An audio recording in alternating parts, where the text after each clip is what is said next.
CIC, welcome to come to our agency. So if you want to go to the bathroom, there's a code for it. It's 322. Well, it's on the back. So once you get in the bathroom, make sure you lock it. All right? So straight up, we have another opportunity to partner with City of Seattle for the hosting the Civic coffee. And I'll let Emily do the formal introduction for our panelists. It's great to have you all here. Thank you. So, yeah. Hello, everyone. If you would like a headset to listen in Mandarin or Cantonese, you can raise your hand and we'll get you one if you don't already have one. My name is Emily Billow, and I'm the Older Adult Program Manager at the Seattle Public Library, and I will be doing our moderation today.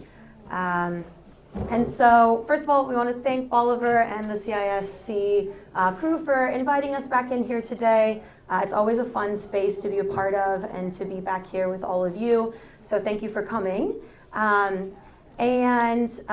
Before we jump into the panel discussion, I'm going to invite my colleague Elizabeth Ukiah up to talk about some of our programs that happen at the library that are really pertinent to this topic that we have today. So here we go.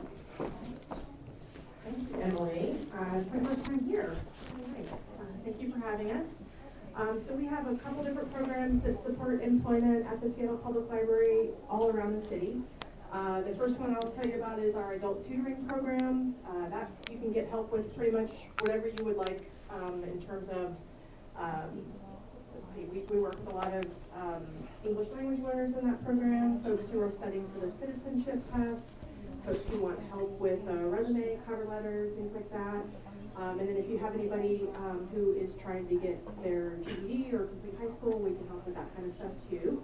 We are also actively looking for volunteers for that. So if you are interested in that, you can go to our website. There are some flyers in the back there. We also have a lot of conversation circles or talk times, you might know them by, around the city. Those are just informal places where you can come and practice speaking conversational English and have tea and snacks partway through. So those are fun. Gethu's going to talk about the Ready to Work program. There's another program called English for Work that is similar, but mostly online. And that program, there are also flyers in the back. It's basically learning English, but in the context of employment. They do mock interviews, talk about how to research careers, do cover letters, resumes, things like that.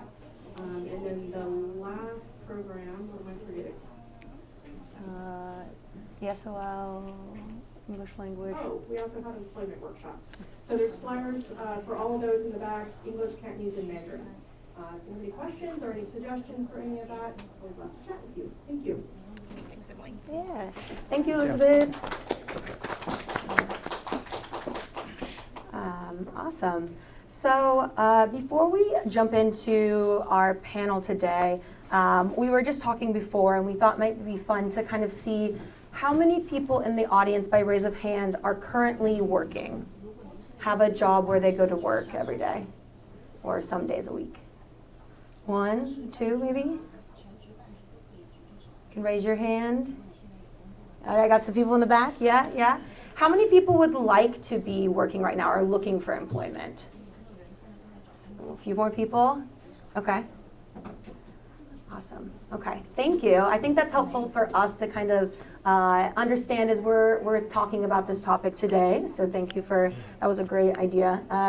And so we're going to hop right into our introductions for our two panelists. So to the left of me, we have Joseph Ntumbu, and he is a project manager at the Workforce Development Council of Seattle King County. He was born in the Democratic Republic of the Congo. Joseph has lived in Washington State for over 10 years.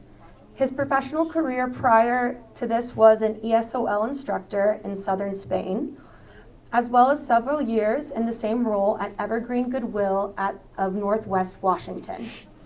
Joseph's current work includes management of the WCD's WIOA adult program, which we're going to hear more about, so that's a long acronym. We will hear more. And its partnership with the Reentry Opportunities in Workforce Development Program, which is known as PROWD. These programs provide support for people looking for work and resources to achieve their goals. So welcome, Joseph. Yay. All right. And then on the very end, we have Getu Hyundai. Getu is a program coordinator with the Ready to Work, which is part of the Employment and Training Services part of Asian Counseling and Referral Services, ACRS. So as a program coordinator, Getu collaborates with community organizations, educational institutions, training providers, and employers to create a pathway to skill development and employment. With several years of experience in workforce development, Getu specializes in helping individuals in accessing training, employment, and career advancement opportunities. He has worked closely with diverse populations, including immigrants and refugees, providing guidance in career exploration, resume development, job readiness, and training enrollment. Awesome. So we have lots of experience up here today to talk about our topic. Our topic today, which I guess I haven't mentioned yet, is going to be our job market resources for non-native English speakers. So I'm assuming that's why you're all here today. We'll start with Joseph first for our first question. So our topic today is quite large. What are some of the steps that steps or programs that your organization, Workforce Development Council of Seattle-King County, is taking to help those look for jobs? Yes. So first of all, good morning. Oh, I is don't know mic? if it's working. Is this mic working? Are they working? Good. It's working? All right. Okay. Okay. First of all, I just wanted to say good morning. Thank you so much for welcoming us here to CISC. It's a great honor to be here. So in my role, my job is to connect. So the Workforce Development Council, or WDC, we do not offer classes or services or training. What we do is we receive funding, we receive money from the government, and then we share that money with local organizations like ACRS. And so organizations like that are the ones that are providing the training, the classes, the resume workshops, and so we are behind them. We are supporting those organizations. So you probably won't see me very often, but you may see Getu more than you see me. But some of the things that we are doing are to support organizations. So if we can connect people who are looking for work, who are looking for classes, who are looking for training, then we try to communicate with our partners and then provide funding so that they can then provide those services. So we try to support organizations that are doing the work so that they can continue to do the work. Awesome. Thank you for that. And get to a very similar question for you. What is the Ready to Work program, and how do people sign up or qualify for this program? Thank you. First of all, thank you for inviting us, and it's nice to be with you and share what we know and to better inform you how we can support you. I work at Asian Counseling Referral Services, and I believe most of you know ACRS, and I see also familiar faces here. I've been with ACRS for about 10 years, so probably some of you might have already talked to me or encountered with me. So coming to Ready to Work program is a workforce development program that consists of English languages, career development, and employment services. We help people, mostly refugees, immigrants, with limited English proficiency, improve their English language skills, and help them get better employment. And we do help them with resume, we help them connect with employers, and we help them navigate careers and other resources as well. And we only serve Seattle residents, people who live in Seattle, city of Seattle boundaries. The next question is what are the qualifications or how one can enroll to this program? They need to be Seattle resident first of all, and they need to be above 18 and above. This is an adult program. And they need to be looking for a job, which means they have a goal of looking for a job. So our goal is to help them improve their language skills in order to get a job. If someone has no plan to look for a job, probably ready to work is not a good fit. They need to be looking for a job. And these are the qualifications, or we call them eligibility criteria. The program, in order to enroll to the program, I left some flyers back there. You can contact us, you can call me, you can get my business card there, or you can go to the Office of Immigrants and Refugees website, and you can find a link there. You can just sign up from there, and we will reach out to you, talk to you, and determine if this program is the right program for you. Mm-hmm. Awesome, thank you for that. And I know Getu did mention in the back there we have not only some snacks and some drinks for later, but we also do have resources from our presenters as well as from the library, and also Aging and Disability Services has some flyers back there too. So make sure to grab those at the end. Getu, I did have a question that I kind of wanted to follow up with that one, and that is, if someone doesn't speak much English currently, do you have staff who speak other languages that are able to assist them in signing up and enrolling? How does that look like? That's a very good question. Thank you so much. I forgot to mention, one of the components of this Ready to Work program is case management services.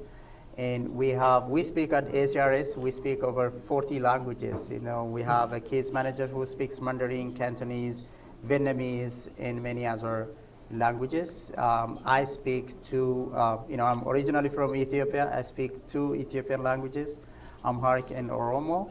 But even if we don't have staff who speaks your languages, we have various ways of finding interpretation or staff who can assist you. So if you have any question or about the program, I can connect you with someone, my coworkers, colleagues who speaks your language. Mm-hmm. So yes, we have case managers who speaks various languages. Awesome, thank you for that. I love how much you are thinking about that when you're going into the programs. I know that it's great to have staff that speak all of those languages to really assist with folks. So kind of along the same vein as that, Joseph, what are some of the considerations that you've seen for those looking to rejoin or join the workplace today? Yeah, that's a great question. I would say that it depends on what level of experience people have. So if someone may not have a lot of English, but they have lots of experience in a certain type of job, then they may be looking for a job in that same line of work that they have experience in. As far as considerations, I would say think about what you would like and what your goal is, and then find one person that you may know who may have a little bit more information who can connect you. Because often I find, and we've found, that the closest that people can get to that goal is to have some help. I know I've always needed help with different things, and so if you know one person, if you can speak to one person who can help you, then they can connect you with someone who has a little bit more information, and that way you can climb to your goal. So I would say have a goal, number one, and then find one person, one connection that can help you to get where you'd like to go. Mm-hmm. I like that. Have a goal and then kind of find help to get that goal. That's great. Mm-hmm. Yeah, thank you. I'm going to write that down for later. And get to what are some of the programs aimed at helping those adapt to new job markets? So I heard that, like, you know, if someone has experience, they may want to still be in that one, but what we're seeing today is a lot of different new roles, or roles that maybe someone had experience in disappear, or maybe really be hard to get. So what are some of the programs or different considerations for people trying to step into a new position? Thank you.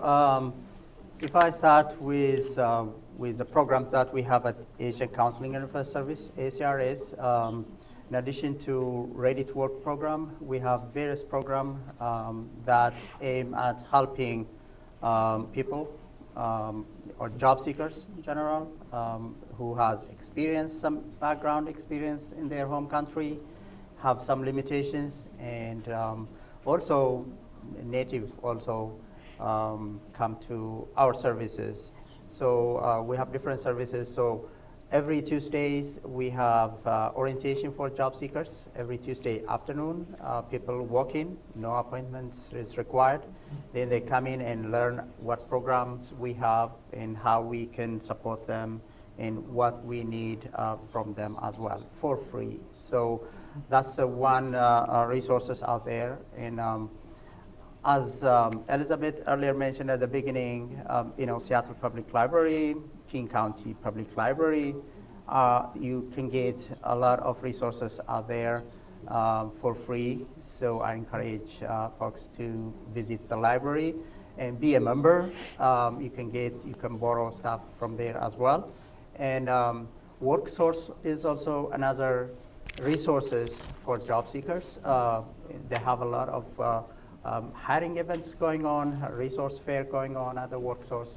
ACRS, Asian Counseling and Referral Service, partners with WorkSource as well. So we often go there, and many employers, you can meet employers over there. And they have also training and workshops that will help improve your employability skills. So these are the programs available, but also there are various programs at the college. If some of the job seekers are, have highly trained or have good education backgrounds in their home country, but they need some connections. As my friend Joseph mentioned, connections is very important, networking is important. So if you go out there or if you come to us, we will help you connect with those resources. Awesome. Just to mention a few of them. Yeah, that was quite a few. Yeah, thank you for those. And as both these folks are talking today, I just feel like there is a lot of resources, and that might feel maybe overwhelming for folks. Like, where do I go? It doesn't, there seems like there's libraries, there's ACRS, there's different organizations helping, and that can feel overwhelming. Especially if you are not sure if they offer language support. And so maybe, Joseph, what would be some advice you'd give to someone who does feel overwhelmed about getting a new job or adapting to a new job, or maybe even learning English? Yes, that's a great question. And it's something that we've probably all in this room seen before, about people who are trying to achieve that goal, but they're, like she said, that there's so many things that seem like they're in the way. I would say the very first thing is to remember that wherever you come from, you already have skills and abilities, and you learn them when you're young and over time, and you still have those abilities. So remember that you are a very able person. You have skills, you have intelligence, and you have abilities to be able to serve in any role that you would like. So remember and have some confidence in that. But number two, I would say, again, to kind of go back, find one person who may be able to be a connection for you, so that you can then go to the next step. And as Getu mentioned, there are resources available in the community, but maybe it feels overwhelming. If you know someone, for example, we've all met Getu here today, you've met myself. Getu could be a resource, and he could connect you with someone. Or if you go to the WorkSource site, for example, there are many different opportunities for connection to your goal there as well. So there are different options. But again, remember that you have skills and abilities, and to find that one person.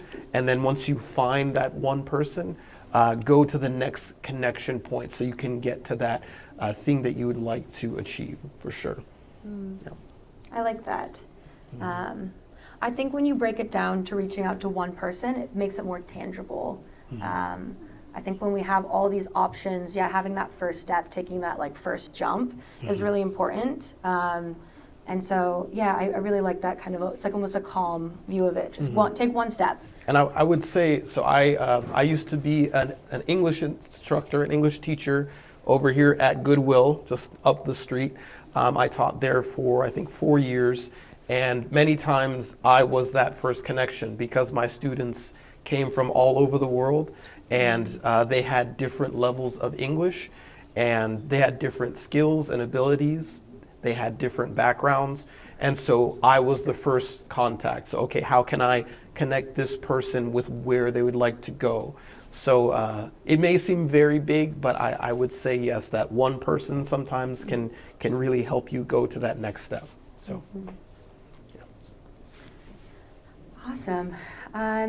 So next question I have is kind of both of you, and I think that you've touched on it a bit already, but I think that we can talk about it a little bit more. So in your work, what are some of the biggest job market barriers that you see for non-native English speakers today? And then what are some of the things they can work to overcome these challenges? That's for me, right? Well, it's for both of you, okay, but if you want to take it first. Okay. As we said, and obvious, limited English language proficiency is the largest and the first challenge for especially immigrants and refugees and immigrants in general. But though there are a lot of English classes at the college and the community, accessing those is also a challenge for various reasons. Some of us, life is hard. We want to work, and also take care of our family. So even if there are classes, sometimes we couldn't access them because of the childcare problem we have, because the time might conflict with our work schedule. That's also another challenge.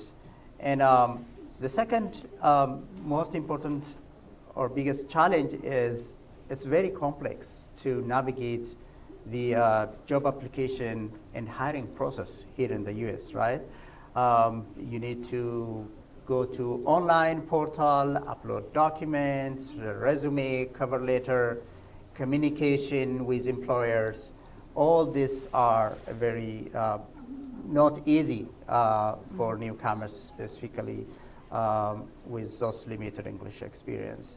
And the other challenge, if I can add, is that those who are highly trained, even back home in their country, they have to work here at a low-paying jobs, low-wage paying jobs, because there is skill mismatch and also limitation to explain their skills, and also language limitation, industry specific. I've worked in the past with engineers, with doctors in their home country, who works, some delivery job, some warehouse job, and also financial manager. I worked with financial manager. He was from Djibouti, and he has to go to Alaska to do the fish processing job. But through needs requires persistence. But in order to go back to his career, it took him long to do that. But it is possible to do it if you are confident. As Joseph said, you have a skill, you have some background, but you need to work a little bit more harder in order to get back to that profession.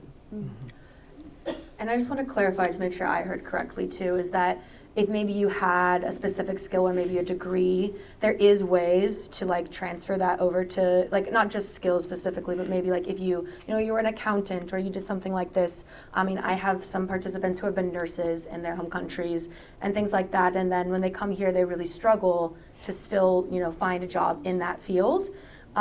Is there ways for folks to like either, I don't know, is there like near the degree here or like get certification that it exists, or how does that process work? Yeah, it is possible. The first thing is to get their credential evaluated, translated. They need help with those translation and connection, but there are many institutions. I myself trained in my country. You know, I went to university, graduate school there, but the first thing I did here, because I have some background, some knowledge, prior knowledge, so I get those translated, not translation, but credential evaluated to these countries, and then I can say, you know, I have these degrees, and you know, I can do this. Yeah. You know, this coupled with your experience can lead you to your profession. There are ways. And if you go to universities or, as I said, community-based organizations like ACRS, we can definitely help you get those. It is a little bit harder when it comes to like healthcare. You know, they have to go through certain training or rigorous training. A doctor back home may not practice here the same kind of services, but they have to take trainings. But it is possible to get back. They don't have to start from zero, as many people said. You don't have to start. You need to give some value to everything you did, your career you built, the training you took back home, and then find a way how to can get those credentials valued. And with those language skills, you will be able to get back to the profession. Yeah, and I just think of like the massive benefits it is to have a provider or someone that you're working with speak multiple languages, because we speak so many languages in Seattle, so having that skill is so important for folks, and being able to have those jobs for everyone is so important. So I'm glad that there is some ways to do that and get that figured out. And then Joseph, I guess, kind of similar question. It actually is the same question.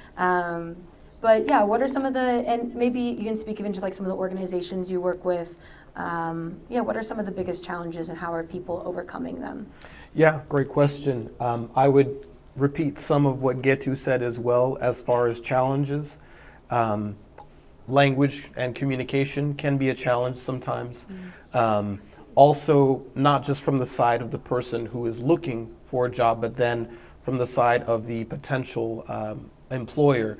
Sometimes they are not the most helpful, and they go for people who they think will be more easy to employ, so they don't give that grace and try to work with people.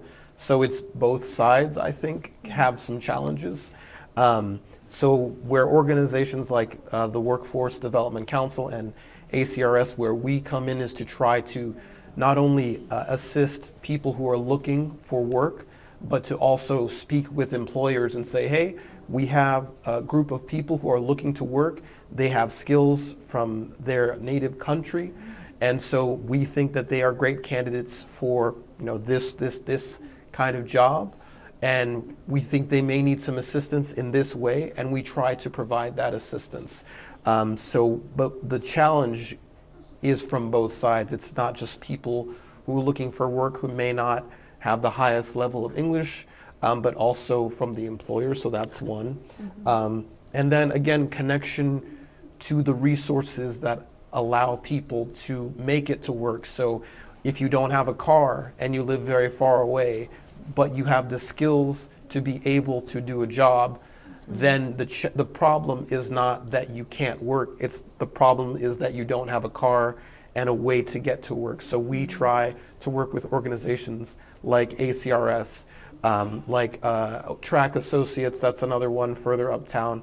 WorkSource as well, a lot of organizations are available there that we partner with to try to provide the case management. So that way, if there is something keeping you from your goal of employment or training or language classes, then we try to remove that gap, remove that barrier through our partners. So sometimes the challenges aren't so much language or the ability to do a job, it's being able to get to the job or the training.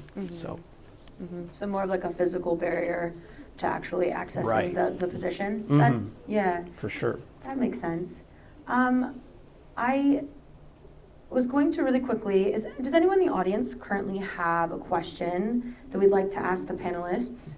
We generally have usually 15 minutes or so at the end for for questions from the audience. And so is there any questions that folks have right now?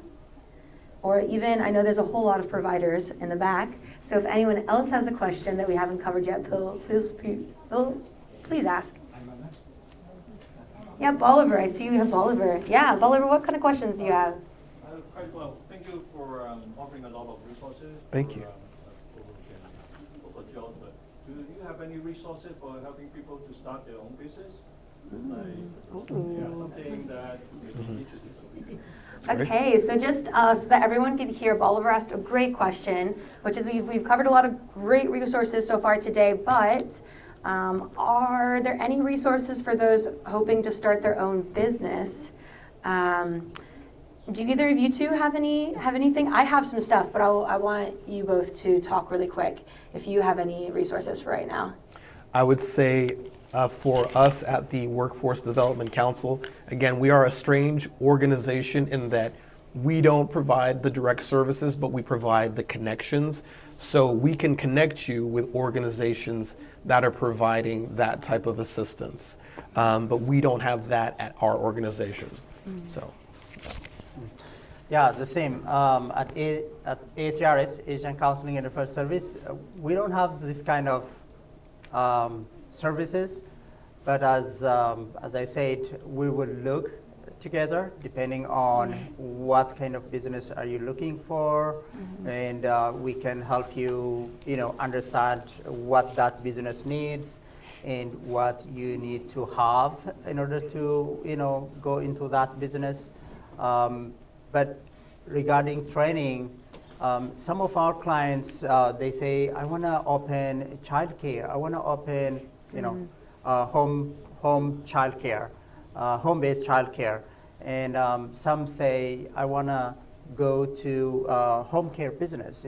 They might own a place and they want to take care of, elders at their home. So in that situation, that is in line with our services. We work with partners who provide those trainings. So we want to make sure that they get that trainings. They learn first what does it look like working in a child care facilities, and then the internship with the facilities. So all related to training, not just financial, but training and building their capacities and understanding what they want to do and what that specific business they're interested requires them to have. I like that. I'm going to have Dwan over here keep me honest, at least, about this program. So we have a program at the library called Library to Business, L2B. Dwan is one of our librarians that helps on it. She's our Columbia City librarian, but has been working with the L2B program for a while. And this program is quite a large program. We offer everything from one-on-one business appointments. We offer business appointments with lawyers who can help, figure out if you need a patent or help you with, all the legal stuff that goes along with having a business. We have librarians that help you do research. So say, you want to do this thing, but what's the historical trends? What's been happening around that market, and how can the business be more successful? We also work with a lot of business owners in the International District. I've taught digital equity classes for business owners where we talk about how to use like QuickBooks, and we talk about how to post your organization on Google and some more basic things, but that are really important in this day and age as the digital world progresses and people who don't use the digital world are at a bit less of an advantage on that front. So yeah, the library does have quite a bit of programming. We have, I think maybe 6 or so librarians that work on this program, maybe even more now. And so if you are starting a business, definitely check with the library. Jay Lyman is our program manager for that, and he is always happy to meet with folks one-on-one to talk about whatever kind of business thing you've got going on. So yeah, that's one other resource as well. Yeah.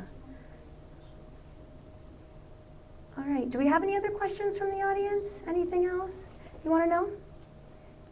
No? All right. Okay, well. I want to ask you, Yeah. is any charges at the library training, something like that? Are there any chargers? Yeah, should they pay for it or not? Any fees? Oh, yeah, no, at the library it's for free. Yeah, we don't, there is one larger business symposium that entrepreneurs and business owners go to, and I think there's a small fee for that one, but every other service is fully free. Yeah. Yep. The small business, I'm interested in the small business. Yeah. Do they charge something for the lawyer or something like that? So it's all done pro bono, so you do not get charged, so it's for free. Oh, okay. Mm-hmm. Yeah, so you just, you can go to the spl.org, and then you can, in our search bar, you can type in library to business, or if you go to programs, it'll pop up. Sometimes it's also known as our our small business and nonprofit help. And so from there, you can book a one-on-one appointment that talks about different aspects of owning a business. And then, of course, you can always just meet one-on-one with a librarian to say, like, I have this, and these are all of my issues. How can we help? And we can do that as well. Is that the one library service of all libraries? Yeah, so it's a service that we offer all over the library system. We usually meet virtual with people, but we do in-person visits as well, so you can meet with someone at a branch. And that's all 27 locations of the library. Oh, okay. Thank you very much. Yeah, good? Am I still? Okay. Just checking in with Juan to make sure that my answers are still appropriate. The other thing is when people come to us for one-on-one session, Mhm. we will also refer other organizations and Okay. agencies. Like what she just asked about the legal. Mm. So like we would recommend people to contact the community rights. Okay. Community rights, and we have a free legal clinic. Okay. And then you can just send your questions. On their website, there is a intake form, and then you just write down what you need, and then they will do a research and get back to you and answer your question, and all is free. Yeah. So the thing is, like Emily said, the first step, and then that gentleman said, first person help you is like you go to library, set up the library to business appointment, and then one librarian will meet you, and then will talk to you and help you go through like business idea and business plan and the marketing your business. All those we also refer other agencies to help you too. And then the other resources is I would like to mention here is Office of City's Office of Economic Development. Oh, OED. OED, If yeah. you would like to open, like for example, restaurant business, they have those support. We have a small business ad page, so several people. You can just reach out to them, call, email, and then talk about your idea and see how they can support you. Thank you. Just to recap all the wonderful things that Juan just said, and she'll be available after if you want to just chat with her really quick as well. But the thing is the library works very similar to what Joseph does. We don't have a program for everything, but we are really good at asking or recommending that you go to other organizations and making that referral to them.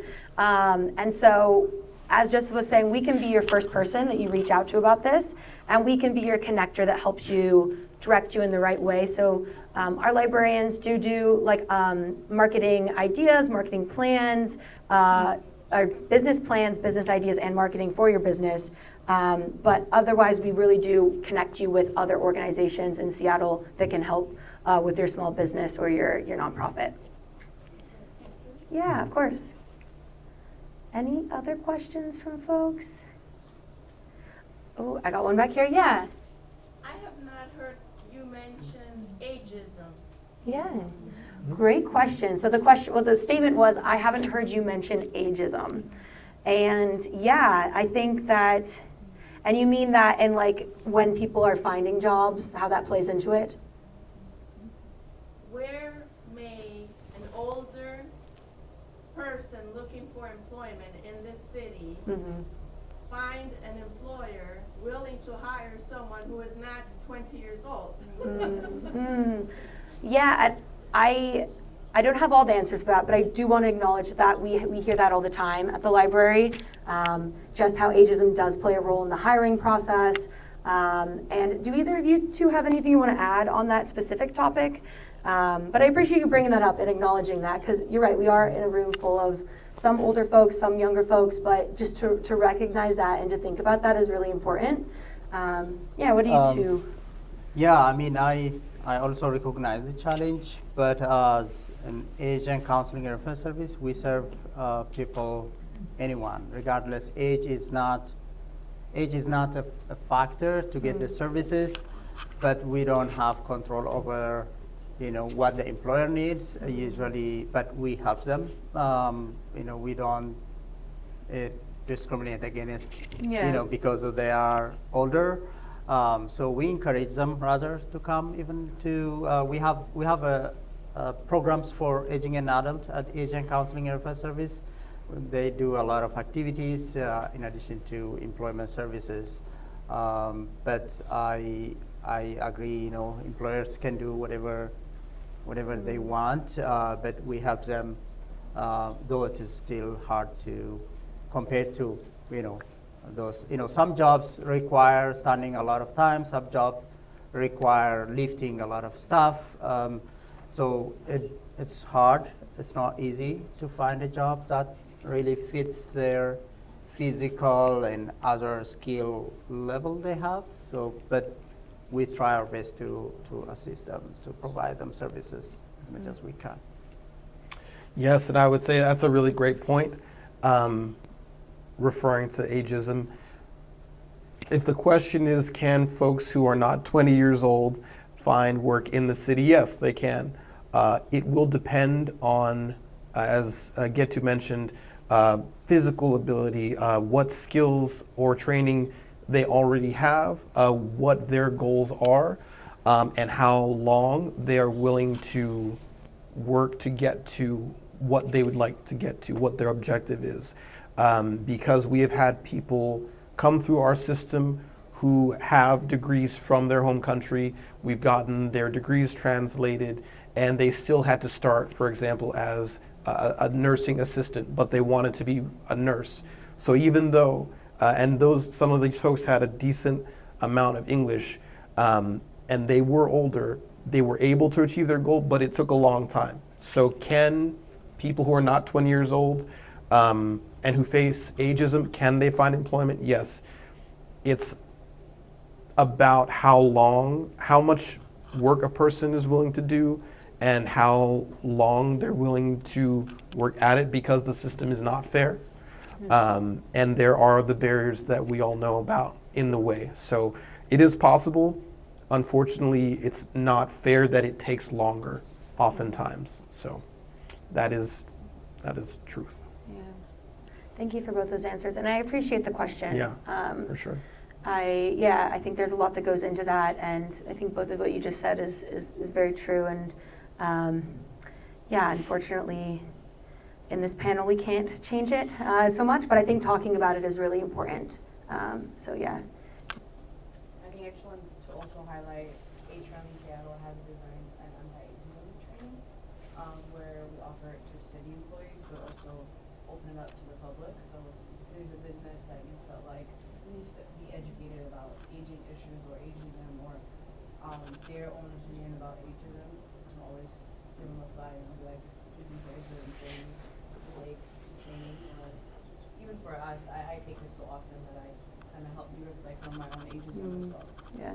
So what Eldad was saying, Eldad works for Age Friendly Seattle, and they created a training that is an anti-ageist training. As you get this really cool pin that says "I love aging" when you're done with it, which is a great conversation starter.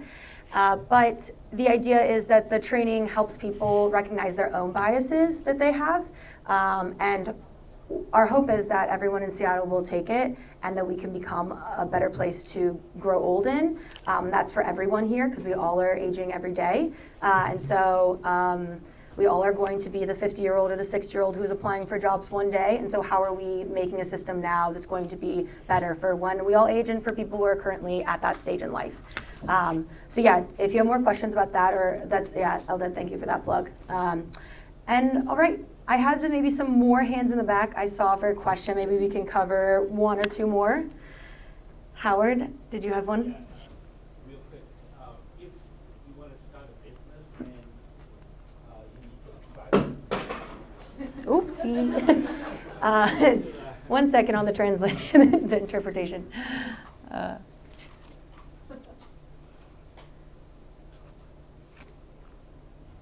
Thank you, Chinchi. All right, so what was the question, Howard? If I want to establish a business and know I'm going to go through another bureaucracy to apply for license, things like that, do you have resources to help out? Yeah, so Howard's question is when you are starting a business, there's a lot of different things you need to apply for. And do we have help with that? And the answer is yes. Yes, we do. At the library, we can help you navigate that process. We might not necessarily have those skills, but I know that we know people in Seattle who can do it. And I will say, too, at the library, we really try to keep things low cost or no cost when we're referring you out to these places. I know that it can be very expensive to get it done, whether it's like applying for different types of business licenses or city licenses. So we can try to help you with that for sure. Yeah. On the same note, if I'm looking for a job that requires some kind of certification, do you have a resource to find out how to get that certification? Yeah, great question. So the next one is if you're applying for a job and you need a certification, where do you go to like find that certification? Do either of you two have a thought on that?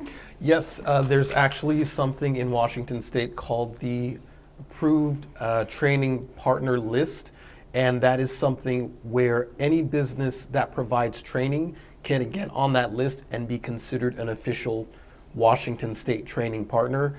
And so through the organizations that we work with, like ACRS, we're able to connect people with those trainings, and oftentimes we have funding available to have them paid. There are government requirements whenever it's government money being used to pay for those trainings, but if those trainings are approved, then they can be free, and we can connect people with those trainings. So yes, that is definitely possible. Yeah. All right. Okay, Eldad, one more question? Yeah, just to go off Howard's question. So let's say it's a CNA certification. Does ACRS help pay for that certification, or you just connect them like to a school? How does that work? Yeah, in most cases, we do connect them to the providers. Like there are some providers who train them and also assist them get the certification, the state certification. So we will connect them.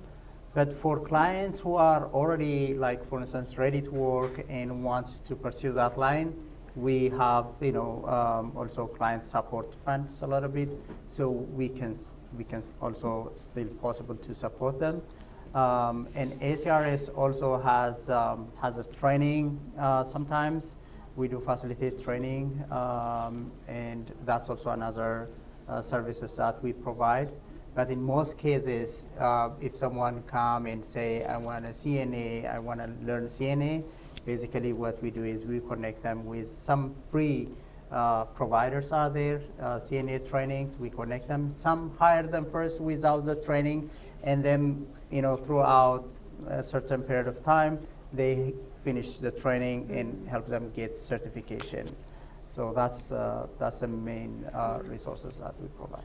And I can give an example as well. So actually there's a beauty school very close to here called VU's Beauty School. It's right here on South Jackson, I think. And that is one of the organizations that we partner with. So as an example, let's say that there's a person in this room who is interested in becoming an esthetician. They want to go to VU's Beauty School. So let's say they're working with a case manager at ACRS. They'll speak to the case manager. The case manager will speak to their supervisor. The supervisor will then send a request to the WDC because we're partnered with ACRS. And so we'll make sure that that VU's Beauty School is on the training list. We'll say, okay, cool, no problem. The funding is provided to VU's Beauty School. And then that person, it took a few steps, but that person's training will then be funded through ACRS/the Workforce Development Council. So, and that happens all the time. That's great to know that resource exists. It's almost kind of like a scholarship, but just like it's paid for with larger dollars coming from organizations. Okay, wonderful. That's great to know for folks. Oliver, I know your hand was up. Is it? Oh, yeah. Oh yeah, over here? Yeah, Elizabeth. Yep.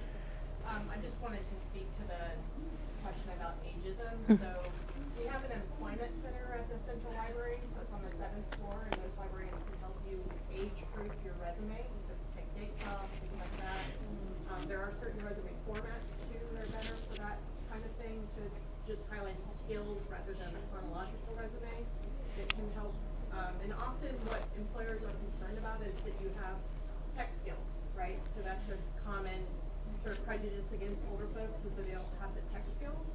And we actually offer technology certification. So if you have like a Microsoft Office specialist certification or even the North Star Digital Literacy certifications, and you list those on your resume, they can actually highlight those skills without necessarily saying that, I'm trying to show you that I'm not an older person. So there's a requirement there for that. And also AARP has their own job search.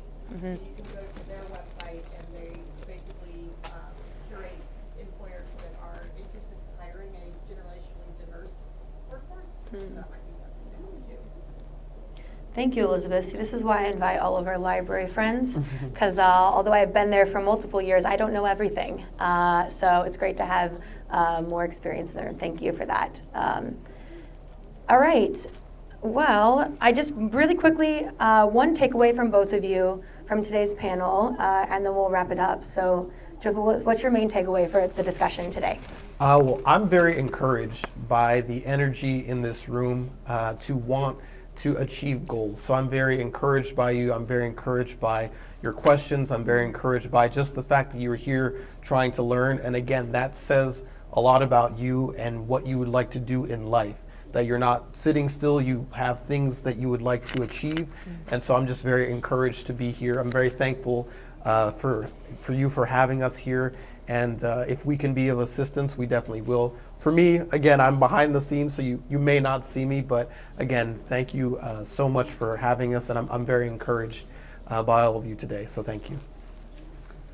Yeah, I mean, same. I'm also very impressed with your participation and coming here with this weather, and that shows how determined you are in order to achieve your goal.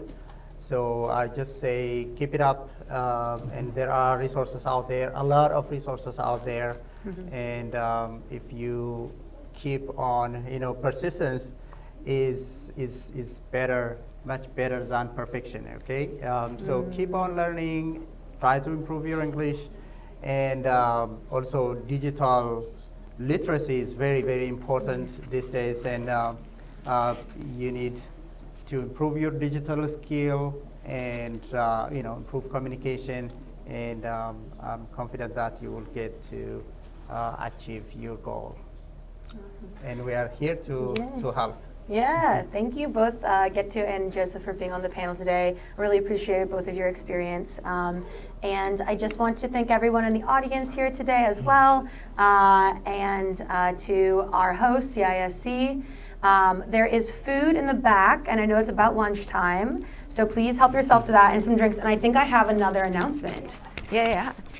This is not an announcement. This is more like, we want to say thank you for everyone for coming, and for our students, these are actually, most of them, there are employment programs, ESL, vocational English students. Oh, wow. Nice. Okay, cool.